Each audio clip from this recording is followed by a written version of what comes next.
నానమ్మ మాట. నానమ్మ ప్లీజ్ ఇప్పుడైనా చెప్పు, ఏం జరిగింది? నువ్వేమో గంగ గదిలోనే ఉందన్నావు, ఇప్పుడు ఇలా తనని బయట నుంచి తీసుకొస్తున్నావేంటి? నువ్వు అసలు గంగ పరిస్థితి చూసావా? తనకి ఎన్నో దెబ్బలు తగిలాయి. నాకు అసలేం అర్థం కావట్లేదు. కొంచెం చెప్తావా నాకు?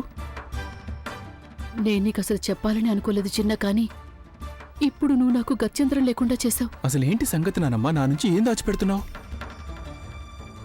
తన్ని చూసి నువ్వు నిర్ఘాంతపోయావు కదూ, నేను కూడా అలాగే నిర్ఘాంతపోయేదాన్ని. ఒక విషయం నాకు తెలిసేంతవరకు గంగకి నిద్రలో నడిచే జబ్బుందని తెలిసి ఆశ్చర్యపోయాను.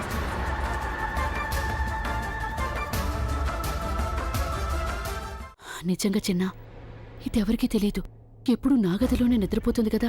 చిన్నప్పటి నుంచి నేను దాన్ని పెంచాను కాబట్టి నాకు తెలిసింది, ఇంకెవరికీ తెలీదు. ఇప్పుడు ఈ సంగతి నీకు తెలిసిపోయింది. అంటే నువ్వనేది ఇలాగే ప్రతిరోజు లేదు లేదు, అదేమీ లేదు. ప్రతిరోజు కాదు, ఈ మధ్య ఈ జబ్బు చాలా వరకు తగ్గిపోయింది. అందుకే నేనెప్పుడు తలుపుకి గడి పెట్టేసేదాన్ని, అలాగే ఓ కన్ను వేసుంచేదాన్ని. ఇవాళ ఎందుకునో గానీ నిద్ర పట్టేసింది నాకు. నేనింకేం చెప్పను నీకు. అదేంటంటే ఈ స్థితిలో తను చిత్ర విచిత్రమైన కలలు కూడా కంటుందిట. ఆ కలల గురించి తను నాకు ఎన్నోసార్లు చెప్పింది. నానమ్మ ఈ సంగతి నాకు ముందే ఎందుకు చెప్పలేదు? తనని డాక్టర్ దగ్గరికి తీసుకెళ్లేవాడిని, తనకు మెడికల్ హెల్ప్ చాలా అవసరం. అవును చిన్న, నేను ఈ సంగతి వైద్యుడి గారికి చెప్పాను కూడా. ఆయనేమో కంగారు పడవలసిన అవసరం ఏమీ లేదన్నారు. వయసు పెరుగుతున్న కొద్దీ ఈ అలవాటు దాన్నచ్చట అదే పోతుందని చెప్పారు. అంతేకాకుండా ఆయన గారు నాకు ఏదో ఒక పౌడర్ లాంటి మందు కూడా ఇచ్చారు. నేనేమో రహస్యంగా తనకిప్పటి వరకు మందు ఇస్తూ వస్తున్నాను. చూడు, నువ్వు తనకి ఈ విషయం గురించి ఏమీ చెప్పకూడదు. చెప్పకూడదా? ఎందుకు? ఎలా చెప్తాను? తనకి భయపడిపోతుంది ఆ పిల్ల. మెదడు మీద దుష్ప్రభావం కూడా కలగవచ్చు. అందుకనే నేను ఈ సంగతి తనకే కాక ఇంకెవరికీ చెప్పలేదు.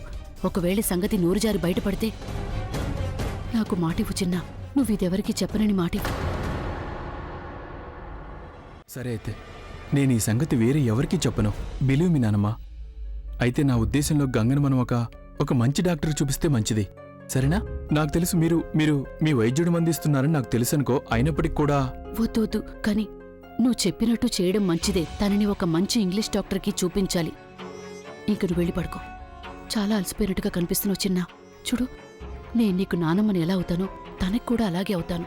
నేను తను జాగ్రత్తగా చూసుకుంటానుగా, నువ్వేం బెంగపడుకో. ఇక వెళ్ళి విశ్రాంతి తీసుకో. అలాగే నానమ్మ, నువ్వు కూడా వెళ్ళి విశ్రాంతి తీసుకో.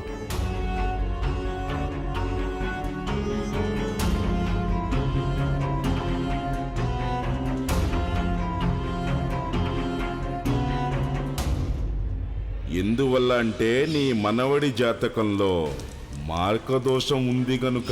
సాలిగ్రాముడా, నన్ను క్షమించు. ఒక నిజాన్ని కప్పిపుచ్చటానికి చాలా అబద్ధాలు చెప్పవలసి వస్తోంది. కానీ నువ్వు సర్వాంతర్యామివి. నేనిదంతా చిన్న కోసమే చేస్తున్నానని నీకు తెలుసుగా స్వామి. అమ్మా, అలాంటి వాళ్ళది నిజమైన ప్రేమ కాదు, అది వ్యామోహం. ఎగ్జాక్ట్లీ చిన్నత్త. నిజంగా ప్రేమించుకున్న వాళ్ళు అలా చేయరు. ఎంత మనసు విరిగిపోతే కన్న కూతుర్ని పట్టుకొని మా దృష్టిలో చచ్చిపోయా ఉంటుందా తల్లి?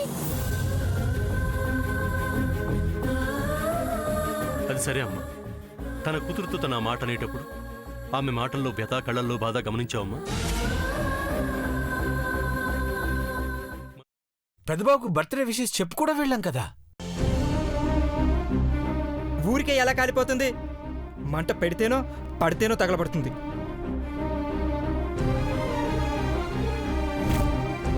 కరెక్ట్ చిన్నబాబు, నీకొచ్చినట్టే నాకు డౌట్ వచ్చింది. పార్వతే షర్టును తగలబెట్టిందనుకుంటా.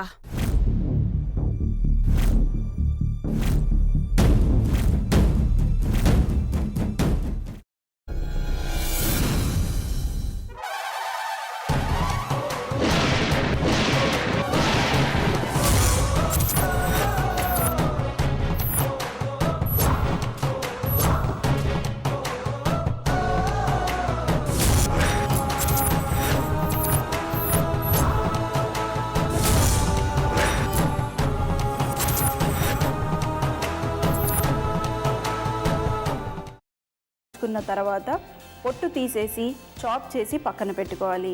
ఒక ప్యాన్లో కొద్దిగా నూనె వేడి చేసి అందులో ఆవాలు, మినప్పప్పు, శనగపప్పు, కరివేపాకు, సన్నగా తరిగి పెట్టుకున్న ఉల్లిపాయలు వేసుకుని 1 నిమిషం పాటు వేయించుకోవాలి. ఆ తర్వాత కాల్చి కట్ చేసి పెట్టుకున్న వంకాయని కూడా అందులో వేసుకుని బాగా మిక్స్ చేసి బౌల్లోకి ట్రాన్స్ఫర్ చేసుకుని అందులో తగినంత చిక్కటి పెరుగు లేదా పల్చటి పెరుగు వేసుకుని మిక్స్ చేసి అన్నంతో కానివ్వండి, చపాతీతో కానివ్వండి సర్వ్ చేసినా చాలా బాగుంటుంది.